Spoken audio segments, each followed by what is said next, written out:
ગિરનારની લીલી પરિક્રમાને લઈને મોટા સમાચાર સામે આવ્યા છે। ગિરનારની લીલી પરિક્રમા સ્થગિત કરવામાં આવી છે। સાધુ સંતો સાથે હવે પ્રતિકાત્મક પરિક્રમા થશે। ખરાબ રસ્તા વરસાદને કારણે સ્થગિત કરાઈ છે। આ લીલી પરિક્રમા વહીવટીતંત્ર અને સાધુ સંતો દ્વારા નિર્ણય લેવામાં આવ્યો છે।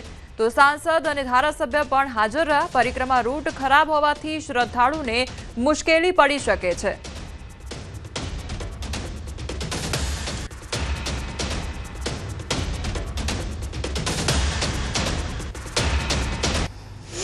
જ્યારે અમે નિરીક્ષણ કર્યું ત્યારે અમને ખબર પડી કે પરિક્રમાવાસીઓને અતિ મુશ્કેલી પડે એવું છે। એના હિસાબે વહીવટી તંત્ર અને સાધુ સંતોએ બધા ભેગા મળી કરી અને એક નિર્ણય લીધો છે કે જે તારીખ 1ની રાતે ને ઉગતી 2 તારીખે જે પરિક્રમાનું જે મુહૂર્ત હોય છે એ મુહૂર્ત ખાલી સાચવવાનું અને 5 સાધુ ખાલી પરિક્રમાની અંદર પરિક્રમા કરશે। કોઈ પણ સંજોગોમાં પરિક્રમા થઈ શકે એમ નથી। અંદર શેવાળ બાજી ગયેલ છે, કીચડ થઈ ગયેલ છે, લોકોને લપટવાની અને પડવાની ખૂબ મોટી સંભાવના હોવાથી પરિક્રમા કરવી હિતાવહ ન હોય અને પરિક્રમા જો કરીએ તેના કારણે જાનમાલનું નુકસાન થવાની શક્યતા હોય છે, જેના કારણે અમારા અન્નક્ષેત્રોએ પણ અંદર અન્નક્ષેત્રો રાહ હોવાની આ વખતે બંધ રાખેલ છે। સતત ત્રીજા દિવસે જૂનાગઢનો ગિરનાર રોપવે બંધ રાખવામાં આવ્યો છે અને ગિરનાર પર વાદળછાયું વાતાવરણ સર્જાયેલું છે। તો બીજી તરફ ધીમી ધારે વરસાદ પણ ખાબકી રહ્યો છે। ભારે પવનના કારણે રોપવે ચલાવવું મુશ્કેલ બન્યું છે। પ્રવાસીઓની સલામતીને લઈને આ નિર્ણય લેવાયો છે। પગથિયા ચડી શ્રદ્ધાળુઓ પહોંચ્યા ગિરનાર પર્વત। ગિરનાર પર આહલાદક નજારો જોવા મળી રહ્યો છે। તો વરસાદ વરસવાને કારણે તેમજ તેજ ગતિના પવનો ફૂંકાવાને કારણે જે ગિરનાર રોપવે છે તે બંધ કરી દેવામાં આવ્યો છે અને સતત 3 દિવસથી આ જે રોપવે સેવા છે તે બંધ રાખવામાં આવી છે। બીજી તરફ જે યાત્રાળુઓ છે, જે પ્રવાસીઓ છે તે પગથિયા ચડીને ઉપર આવી રહ્યા છે અને અત્યારે રોપવે સેવા હાલ પૂરતી બંધ કરી દેવામાં આવી છે। બનાસકાંઠાના ડીસા તાલુકાના માલગઢ ગામના પૂર્વ સરપંચ અને વેપારી કુંદનલાલ કછવાએ આત્મહત્યાનો પ્રયાસ કરતા ચકચાર મચી જવા પામી છે। આત્મહત્યાના પ્રયાસ પહેલા કુંદનલાલનો વિડીયો પણ વાયરલ થયો છે, જેમાં તેમણે કોલ્ડ સ્ટોરેજના વિવાદ અંગે આજીજી કરી હતી। કોલ્ડ સ્ટોરેજમાં દાવો દાખલ કર્યા બાદ ધમકીઓ મળતા તેમણે આ પગલું ભર્યાનું જણાવ્યું છે અને દગો કરનાર વેપારીઓને કડક સજા અપાવવાની વિડીયોમાં માંગ પણ કરી છે। વિડીયો બનાવ્યા બાદ કુંદનલાલે બંદૂકની ગોળી મારી આત્મહત્યાનો પ્રયાસ કર્યો હતો। હાલમાં પોલીસે વિડીયો કબજે લઈ તપાસ શરૂ કરી છે, તેમજ કોલ્ડ સ્ટોરેજ ખાતે બંદોબસ્ત ગોઠવાયો છે। કુંદનલાલ હાલ અમદાવાદની ખાનગી હોસ્પિટલમાં સારવાર હેઠળ છે। તો કુંદનલાલ દ્વારા આત્મહત્યાનો પ્રયાસ હાથ ધરવામાં આવ્યો છે અને આત્મહત્યા કરતા પહેલા તેમના દ્વારા એક વિડીયો પણ બનાવવામાં આવ્યો હતો અને આક્ષેપ પણ કરવામાં આવ્યા હતા। વિવાદમાં ધમકીઓ મળ્યાનો આક્ષેપ તેમના દ્વારા કરવામાં આવ્યો હતો અને આરોપીઓને સજા ફટકારવામાં આવે તે પ્રકારનું જે વિડીયો છે તે બનાવવામાં આવ્યો હતો। તાજેતરમાં આમ આદમી પાર્ટીમાં જોડાયેલા જિગીશા પટેલ આજે ગોંડલ પહોંચ્યા હતા અને તેમણે સરદાર સાહેબની પ્રતિમાને પુષ્પાંજલિ અર્પણ કરી અને જણાવ્યું કે અરવિંદ કેજરીવાલની વિચારધારા તેમની જેમ જ ક્રાંતિકારી છે। વિચારધારામાં સમાનતા હોવાથી તેઓ આમ આદમી પાર્ટીમાં જોડાયા હોવાનું જણાવ્યું। તો જિગીશા પટેલે કહ્યું કે જો 2027માં પાર્ટી તેમને ગોંડલથી ટિકિટ આપશે તો તેઓ ચૂંટણી લડશે અને જીતશે પણ।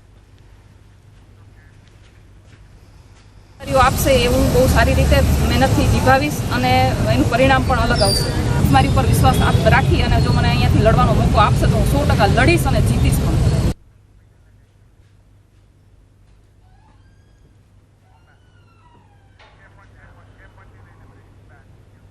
સમાચારોમાં આગળ વધીએ તે પહેલા રોકાઈશું એક બ્રેક માટે।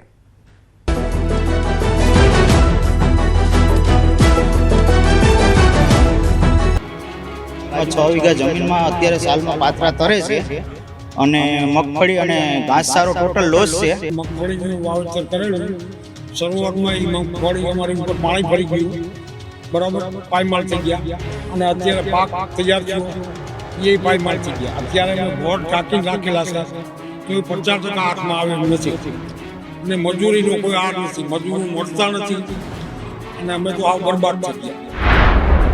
આ ખેડૂતો બરબાદ થઈ જાય એવો કમોસમી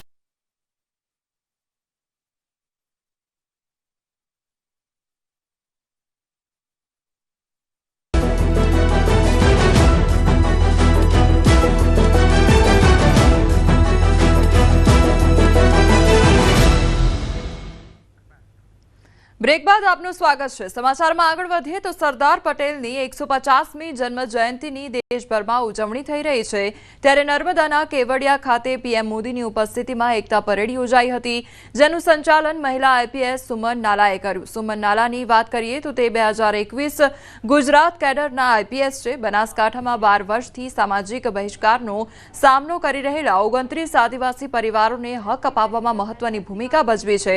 વર્ષ 2018માં તેઓ સિલેક્શનમાં પાછળ રહી ગયા હતા, તો બાદમાં યુપીએસસી પાસ કરી 508મો રેન્ક મેળવીને આઈપીએસ બન્યા। સ્ટેચ્યુ ઓફ યુનિટી ખાતે એકતા પરેડ યોજાઈ હતી ને એકતા પરેડનું સંચાલન આઈપીએસ સુનિલ નાલા જે છે તેમણે કર્યું છે। તેમની સાથે વાત કરીશું। મેડમ, પહેલું એવી વખત હશે કે જે મહિલાએ આ પરેડનું સંચાલન કર્યું છે, એમાં આપે આ લીડ લીધી છે, કેવી રીતે જોઈ રહ્યા છો અને કેવો એક્સપિરિયન્સ રહ્યો આપનો અને કેવી અનુભૂતિ રહી?